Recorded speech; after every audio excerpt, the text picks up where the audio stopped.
अपने पसंदीदा शो के फुल एपिसोड देखने के लिए अभी डाउनलोड करें दंगल प्ले ऐप।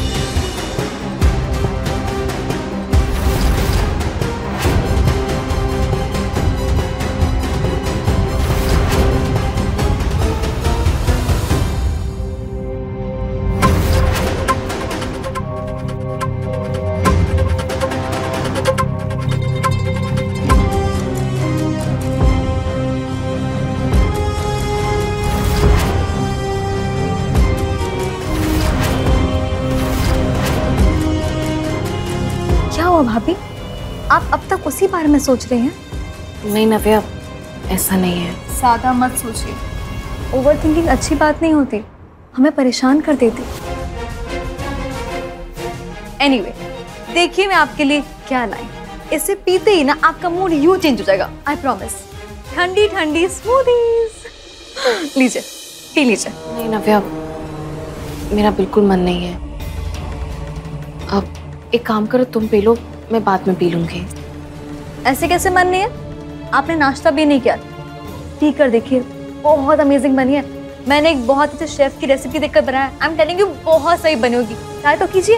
अच्छा चलिए, मैं भी आपके साथ पीती हूँ। वैसे भैया के लिए लाई थी, पता है आपको मैं। चलिए।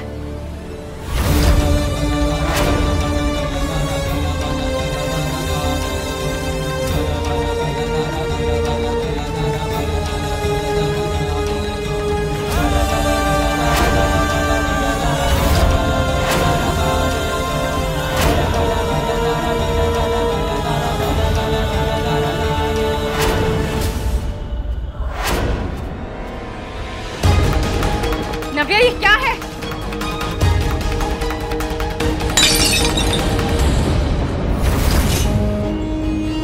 तुम जानबूझ के कर रही हो ना मेरे साथ ये सब? पर मैंने क्या किया भाभी? तुम जानती हो कि मैं प्रेग्नेंट हूँ और मैं पपीता नहीं खा सकती, फिर भी तुमने जानबूझ के मुझे स्मूदी पिलाई, क्यों? नहीं भाभी, मुझे नहीं पता था, मैं सच बोल रही हूँ। तुम नहीं चाहती कि मेरा बच्चा इस दुनिया में आए? हाँ नव्या, तुम नहीं चाहती? ऐसी कोई बात नहीं। क्या हुआ बहुरिया? दादी, आपको पता है नव्या ने जबरदस्ती मुझे स्मूदी पिलाई और स्मूदी में इसने पपीता मिला दिया। अगर मैं खा लेती तो पता नहीं क्या होता। क्या किया ये? अरे नव्या बेटा, तुम्हें पता है ना, ऐसी परिस्थिति में अगर पपीता पीते हैं या खाते हैं तो बच्चे की जान को खतरा हो सकता था बेटा। पूछिए इससे, क्यों किया इसने मेरे साथ ऐसा? दादी, मुझे नहीं पता था कि एक प्रेग्नेंट औरत पपीता नहीं खा सकती, वरना मैं ऐसा क्यों करती? झूठ बोल रही हो तुम नव्या। झूठ क्यों बोलूंगी? मैं सच कह रही हूँ, मैंने जानबूझ के नहीं किया ये सब कुछ भाभी। हो सकता है बहुरिया कि इसे ना पता हो। ऐसा कैसे हो सकता है? कैसे हो सकता है दादी? इसको नहीं पता, इतनी आम सी बात है ये। सच बात है ये ना समझ है, इसे नहीं पता है कि एक प्रेग्नेंट औरत को क्या खाना चाहिए और क्या पीना चाहिए, इसे नहीं पता है। नव्या, नव्या मुझे सच सच बताओ, किस बात का बदला ले रही हो तुम?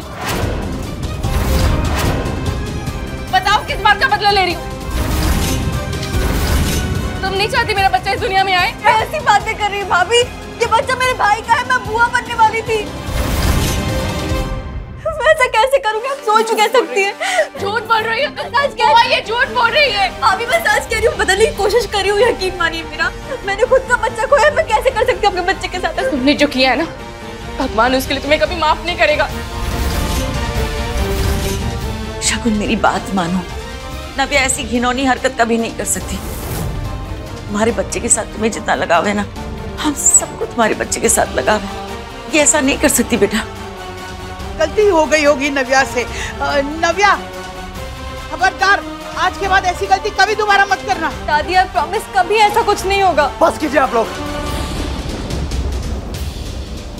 एक लफ्ज और नहीं।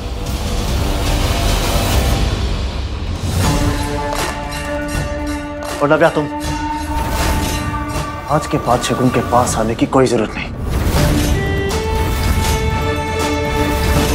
ये कोई छोटी सी बात नहीं, मेरे बच्चे की जिंदगी और मौत का सवाल है, इसलिए आज के बाद शगुन के लिए कोई काम करने की जरूरत नहीं है। बस दादी, देख ले कि कैसे आप मेरे बच्चे का ख्याल रख रहे हैं। और कैसे मेरी बीवी का ख्याल रख रहे हैं।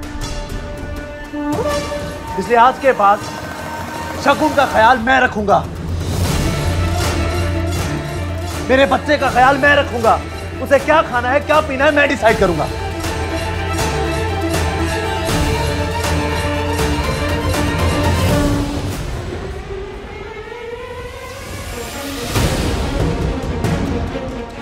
बैठो तुम।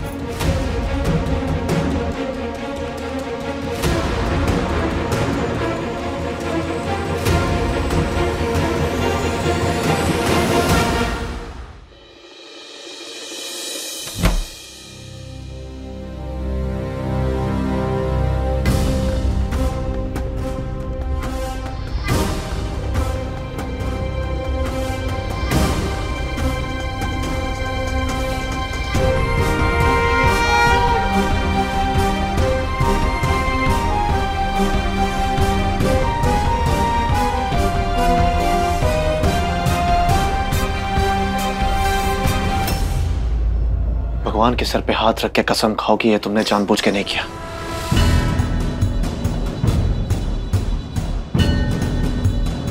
मैं भगवान पर हाथ रखकर कसम खाकर कहती हूँ,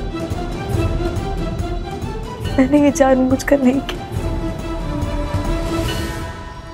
मुझे सच में नहीं पता था कि प्रेग्नेंट औरतें पपीता नहीं खा सकती, वरना मैं ऐसा क्यों करती भैया?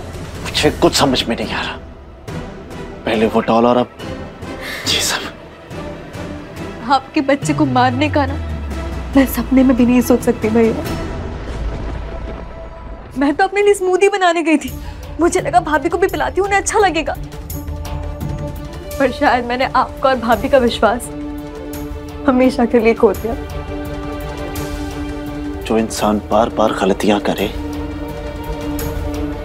उस पे भरोसा करना बहुत मुश्किल होता है। तुम तो मेरी बहन हो, मैंने इसलिए तुम्हें बार बार मौके दिए, लेकिन मेरी एक बात याद रखना, तुम्हारा मेरा रिश्ता रबर की तरह है। जितनी बार मेरा भरोसा तोड़ोगी उतना कम होता जाएगा। मैंने आपके सामने भगवान पर हाथ रखकर कसम खाई, फिर भी आप मुझ पर शक कर रहे हैं। मैं क्या करूं? तफिया की बातों में भी सच्चाई लग रही है। शगुन भी अपनी जगह ठीक है। अपने बच्चे की जान को लेकर मैं किसी भी तरह का जोखिम नहीं उठा सकता।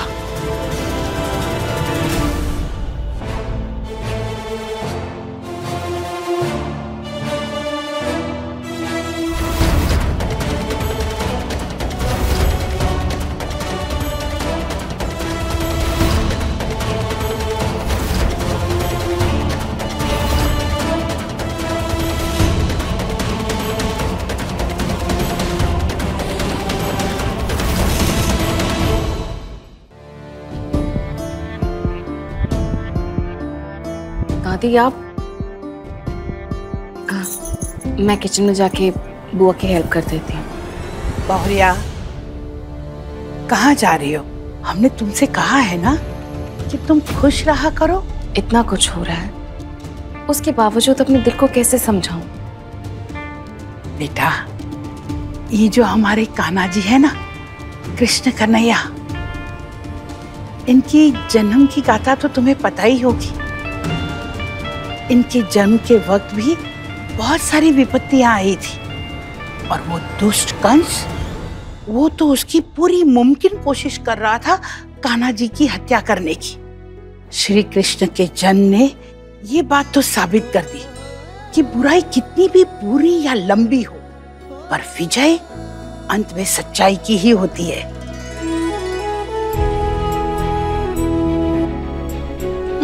बस इसी तरह हंसते रहो, खुश रहो। अगर तुम खुश रहोगी तो तुम्हारा ये जो बच्चा है वो खुश रहेगा, वरना वो तो ये कहता रहेगा कि भाई बाहर के लोग कैसे हैं कि जो मेरी माँ को इतना परेशान करते हैं। अरे दादी, से यही बात तो मैं समझाता हूँ, लेकिन ये है कि मेरे बच्चे के सामने मुझे बुरा बाप साबित करना चाहती है।